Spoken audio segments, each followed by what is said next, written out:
Somehow I found a spot in the tunnel with enough service to, hopefully, get this post out. I'm holding on to this singular bar for dear life. My situation is growing dire. I'm running out of gas, which also means I won't be able to charge my phone. The only food I have is a bag of Sour Patch Kids, a box of Cheez-Its, 2 Red Bulls, and about a half-gallon of water. Let me explain what's going on. I'm a traveler, always have been. I'm used to cross-country road trips. I'm located in the United States, driving for hours through the night without stopping, except to use the restroom or grab a quick meal.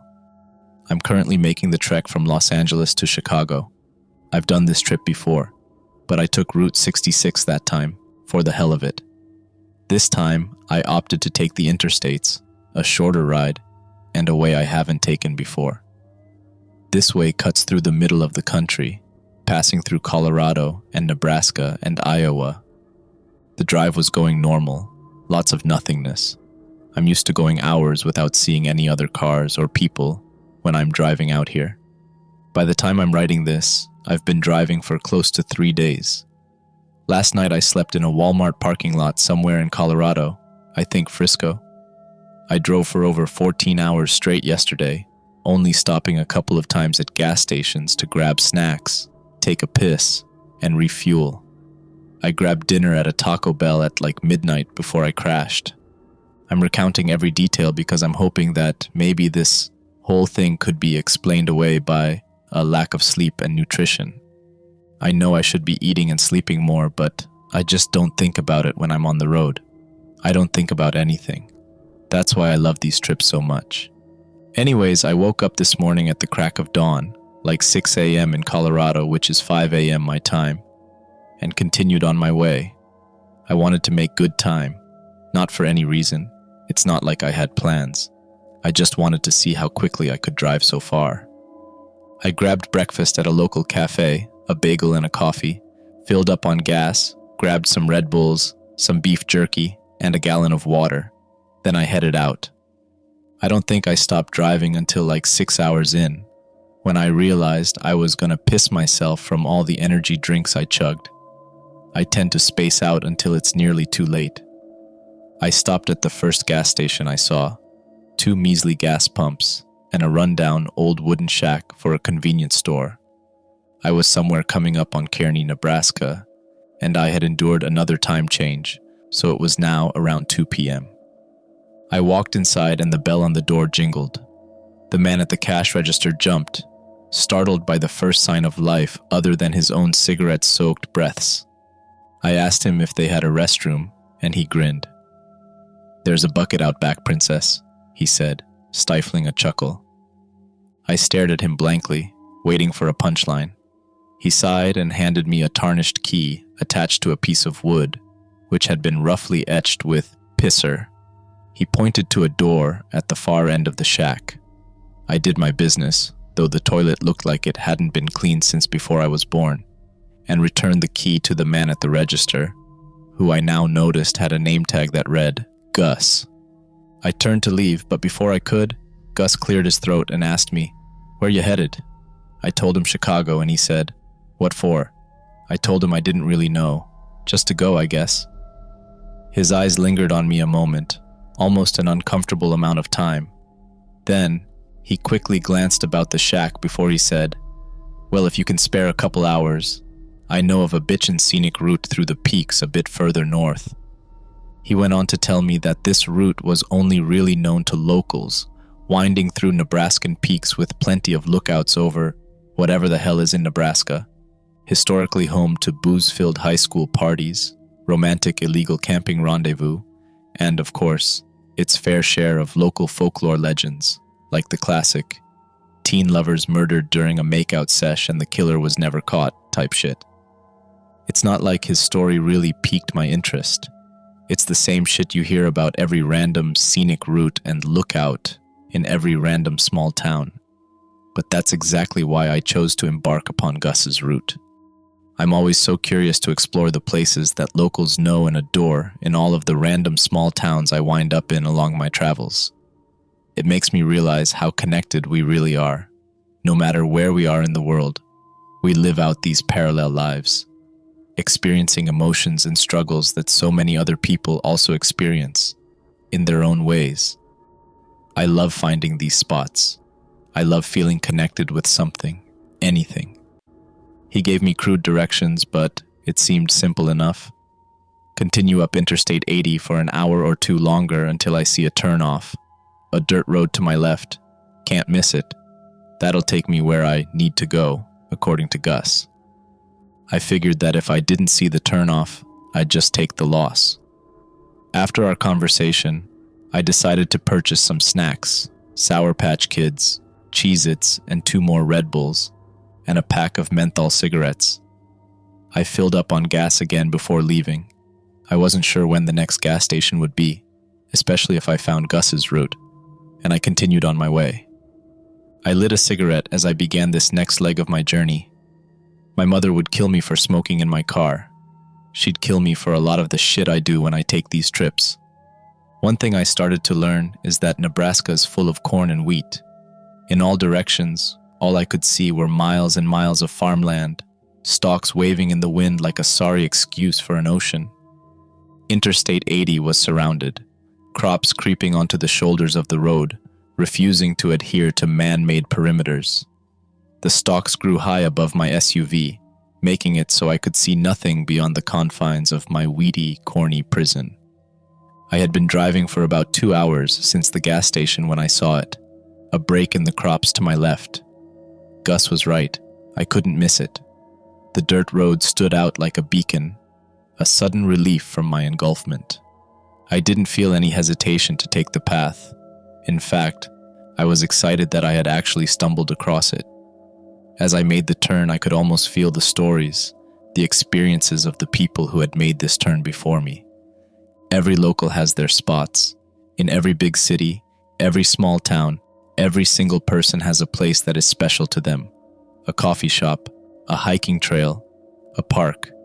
Somewhere they have left pieces of themselves. I want to leave pieces of myself everywhere. The dirt road cut through the fields, heading north. Far ahead of me, I could see a small range of peaks and hills. Nothing compared to California's mountain ranges, but at least it wasn't flat, like everywhere else is out here. After driving through more and more miles of farmland, eventually I started to ascend. The road curved to my right at the base of the closest peak, turned from dirt into old, battered pavement, and I began a twisty-turny ride up and up. As I got higher up the peak, I could see what Gus was talking about. The views were incredible. Plots of farmland, a quilt that covered the earth in greens and tans and yellows. I lit another cigarette and slowly continued my drive. I stopped at a couple of lookouts, just random turnoffs on the side of the road, taking in my surroundings. You can find beauty in anything if you try, even Nebraskan wheat fields. I felt like a local. The road was nothing special, similar to most mountain roads I've taken before. Nothing stood out really, besides some empty bottles and beer cans in the brush. I didn't see a single other person for the entirety of my drive, which I enjoyed. It was just me and the woods and the road. Then I entered the tunnel. I didn't think anything of it. Plenty of mountain roads cut through portions of the mountain itself, causing you to drive through a manufactured hole in the rock. I used to play a game as a kid, where I'd hold my breath until we made it through to the other side. I'm glad I didn't try to hold my breath this time. I immediately noticed the tunnel was long. I couldn't see any light coming from the other end. The dirty orange bulbs hanging from the ceiling every 10 feet or so didn't make much of a difference in the pitch black. I drove for about 30 minutes, thinking to myself that this may be the longest tunnel I've ever driven through. Then the lights started diminishing. They began popping up every 30 feet, then every 50 feet, then every 100 feet. Then there were none. I drove through the darkness for another 45 minutes, my headlights leading the way. I'd been in the tunnel for over an hour now. It was close to 8 p.m., and I didn't see any signs of the exit. I decided to turn around. I didn't like being swallowed by darkness. The rock walls were closing in on me, reigniting my claustrophobic fears that consumed me as a child. I drove for an hour or so back the direction I came. The lights should have started coming back by now, but they didn't. No orange bulbs. I drove for another hour. And another. Almost 3 hours driving back the way I came. And I never made it back to the tunnel's entrance. I was never greeted by the warm glow of the dim bulbs. Maybe the lights had gone out. But even then, I should have been out of the tunnel hours ago by now. I started getting worried. I was confused. I had turned around, hadn't I? I remembered taking that 3-point U-turn in the narrow tunnel. I had been worried my SUV wouldn't even be able to make the turn, and was relieved when it had. I grabbed my phone, but of course, no service. And who would I even call? My angry mother, who would just chew me out for listening to a strange man at a gas station in the first place. I have no friends back home. I'm more inclined to spend my time alone. No relationships besides an ex who wants me dead. I've only had myself for as long as I can remember. I left on this trip without telling anyone I was leaving, let alone where I'd be. Would anyone even notice I was lost? My mind was racing, looking for a solution as I kept driving. Luckily, my car's good on gas. I was still at half a tank. I just kept going. What else was I supposed to do? After another 2 hours, I was desperate. My gas wouldn't last forever. It was dwindling fast. And when my car gave out, I wouldn't be able to charge my phone either. My only distraction from the void enveloping me was my downloaded Spotify playlists. I needed that to survive. I needed that so I didn't go crazy in here. Out of nowhere, while I was fiddling with my music, I saw a beacon of hope. One single bar. It popped up for a split second. I slammed on my brakes and reversed until I got to the sweet spot. At this point, I didn't care if my mother screamed at me so loud it damaged my phone's speaker. I needed to tell someone what was happening to me. I hovered over her contact for a few seconds before I sighed and clicked call. It didn't even ring, just a horrific beeping that signified no service. I rested my forehead on the steering wheel, tears starting to well. I wasn't going to get stuck out here. I couldn't. My brain wouldn't even consider that an option. I grabbed my phone and got out of the car. An eerie whistling from the wind blowing through the tunnel filled my ears. I climbed on top of my car. Maybe if I stood up here, I could get a call out. It didn't work. The same disheartening beeping rang out over and over, and I groaned. I could feel the anxiety building, my heart pounding against my chest. Then I heard something. It was faint at first, like someone trying to stifle a cough. I thought I imagined it. I stood there listening. Then it happened again, louder. It sounded like a playful shout, like maybe a teenager exploring the tunnel, hooting and hollering with their friends. This is what my mind latched onto. Another sign of life meant I could get out of here. I shouted back, "Hey!" It echoed, bouncing off the cold rock walls, repeating over and over. Then, it was uncannily quiet. The wind's whistling stopped, and everything went still. All I could hear were my own panicked breaths. Then footsteps.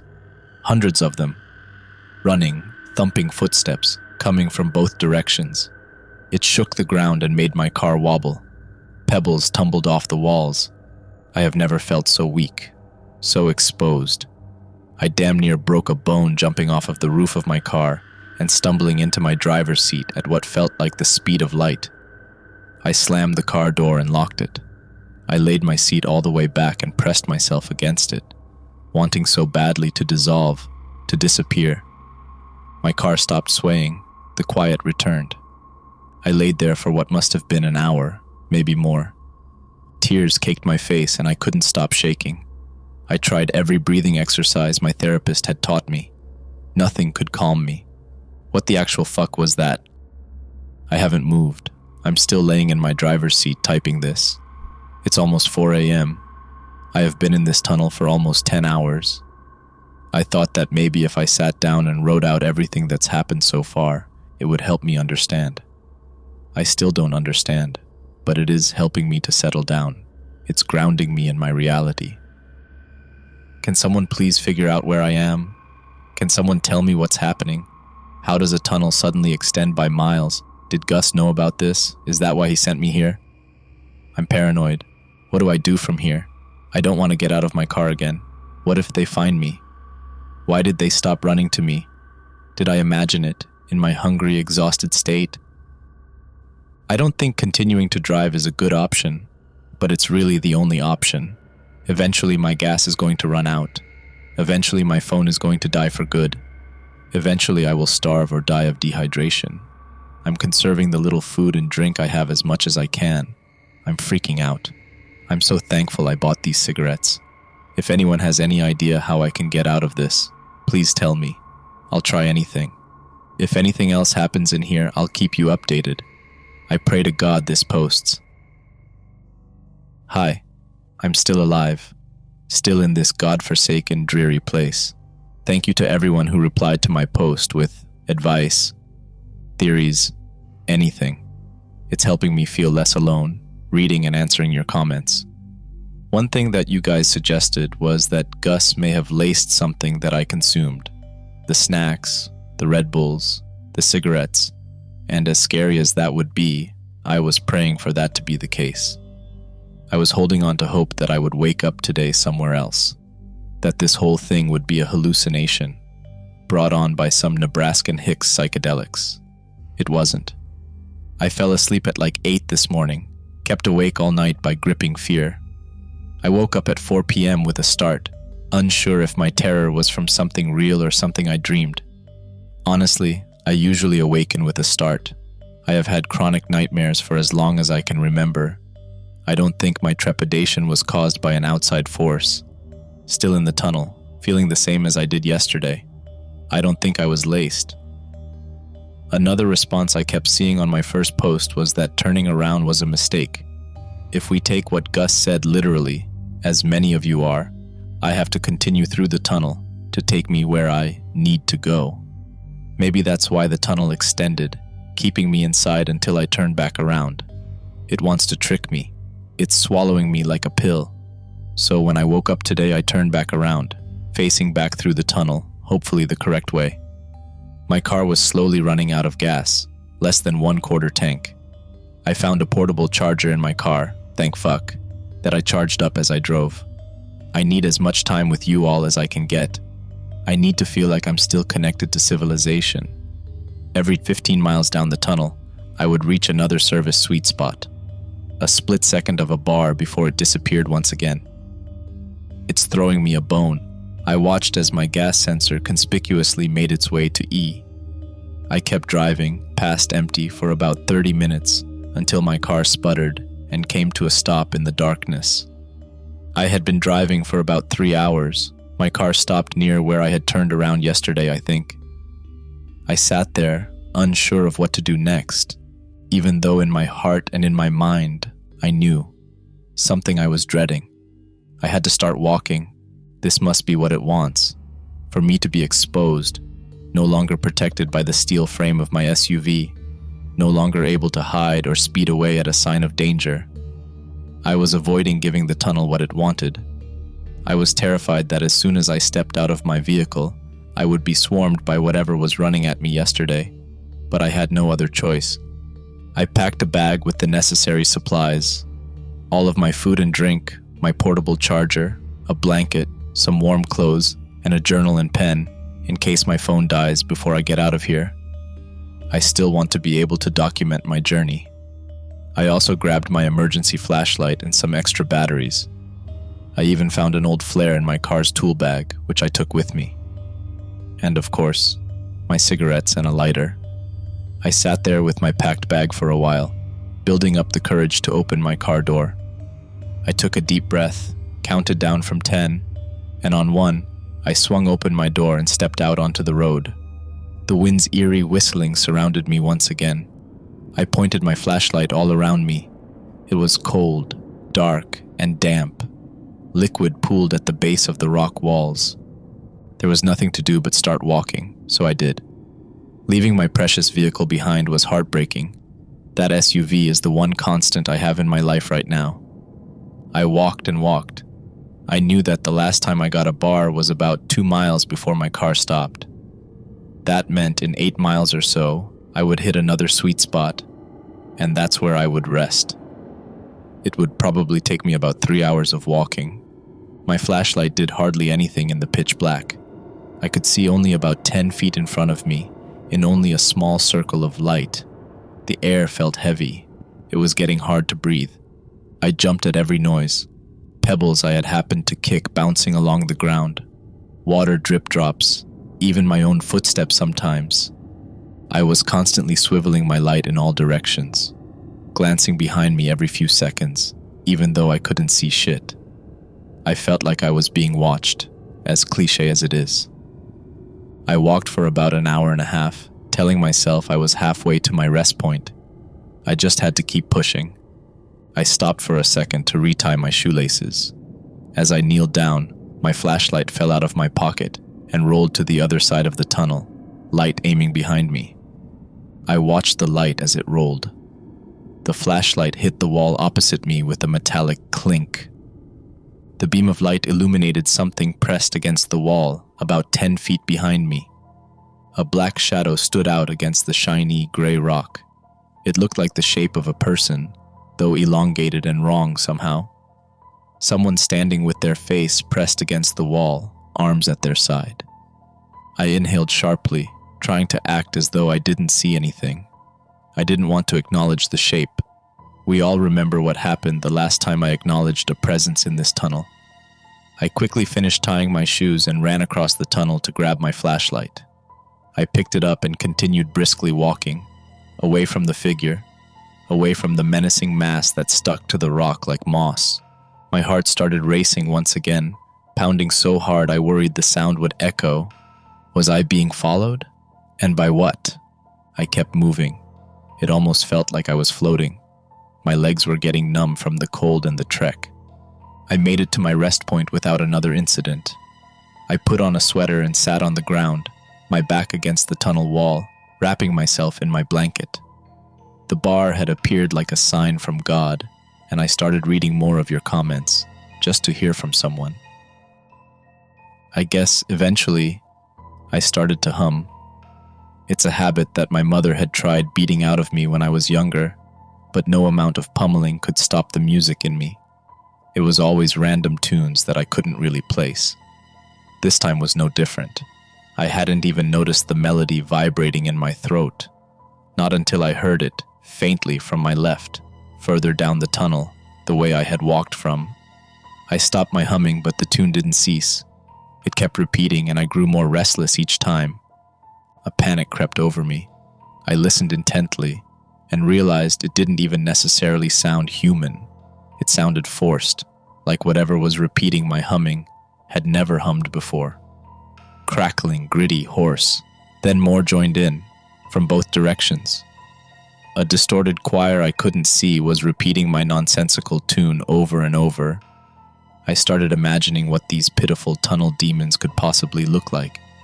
Did they appear as human, like I thought the shadow was? Or were they more animalistic? Would my death be quick at their hands? The humming was converging on me, getting closer and closer. I turned off my flashlight and threw my blanket over my head, curling up into a ball like a toddler avoiding the monster under their bed. I lay there, with my eyes closed, focusing on my breathing. In for 6, hold for 6, out for 6, just like my therapist taught me. The ground trembled. The pebbles skittered around me. The wind picked up speed. After about 5 minutes, the humming came to an abrupt halt. Everything quieted suddenly. A single set of footsteps was approaching me, slowly. I was shaking as I heard the figure coming up on me.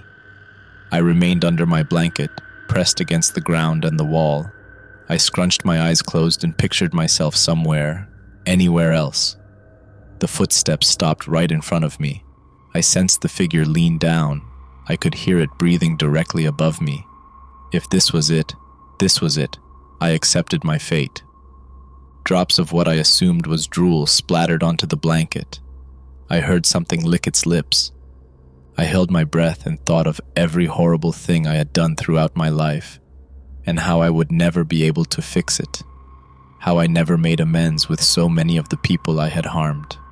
How my mother probably wouldn't even notice I was dead, and if she did, she'd probably be relieved. Obviously, whatever it was didn't kill me. It stood there, above me, salivating and clicking its tongue for a long, long time. Somehow I fucking fell asleep. Wake up. I was still wrapped in the blanket, clutching my flashlight and my phone. I had been awakened by that harsh whisper shout that rang in my ears, like when someone screams in a dream and it continues long after you open your eyes. I listened, but I heard nothing more. I slowly lifted the edge of the blanket and peeked out. My eyes began adjusting to the darkness, and I couldn't see any ominous shapes in my immediate vicinity. I bit my tongue and turned on my flashlight, slowly lifting the blanket off of myself and shining my light in all directions. Nothing. Are they toying with me? Maybe they're like Stephen King's It. Maybe they want me to be afraid before they eat me so I taste better. Are they even real? I saw that shape in the tunnel, but maybe it was a trick of the light. I heard the humming and I felt that figure looming over me, but maybe it was all in my head. My mother always told me I was beyond help, that my paranoid tendencies would take over me until they killed me. Maybe that's all that's happening now. I keep trying to tell myself that none of this is real, that I'm just going crazy from hunger and exhaustion and cold and isolation. It's getting harder to convince myself of that, though, especially now that I notice the dozen or so drops of blood littering my blanket. I think I slept for like 2 hours.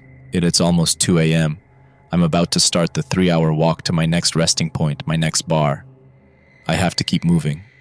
Until I can get back online, I'm hoping some of you can help me. I don't think there's any point in figuring out exactly where I am. I don't want anybody else coming in here after me. I don't know if this tunnel is even real at this point, but maybe you guys can give me some ideas on how to proceed. Should I confront the figures the next time they make themselves known? Maybe acknowledging them is the only way I can get out of here.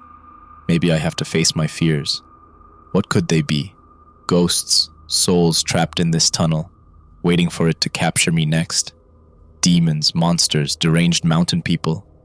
Has anyone encountered or heard of something like this before? I have a lot of time to think in here. I've been running through every possible scenario. Anyways, thanks for being here. Even if you can't offer me any guidance, just interacting with me is helping me feel more sane. Hopefully you hear from me again. Day 4. Phone died. I think batteries drain faster in here. I don't know what time it is. No way to tell. I didn't come across any more service spots after the last post I made anyway. I am writing in my journal to keep me sane. I am writing in my journal to keep me sane.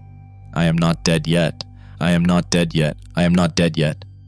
I saw the creatures. Last night after I walked for hours, maybe even days. They were suddenly illuminated by my flashlight in the dark, lining the sides of the tunnel, just watching me. At least I think. They didn't have eyes. Probably evolved to be rid of them after centuries in the tunnel, maybe. They hummed my tune again, softly, almost indistinguishable from the whistling of the wind. They were human-like but dark gray, veiny, skinny, tall, limbs slightly too long. Again, no eyes, and just small holes for a nose and ears. Where was the mouth? The mouth, the mouth, the mouth. I walked past them all, backs pressed flat against the tunnel walls with their arms pinned to their sides.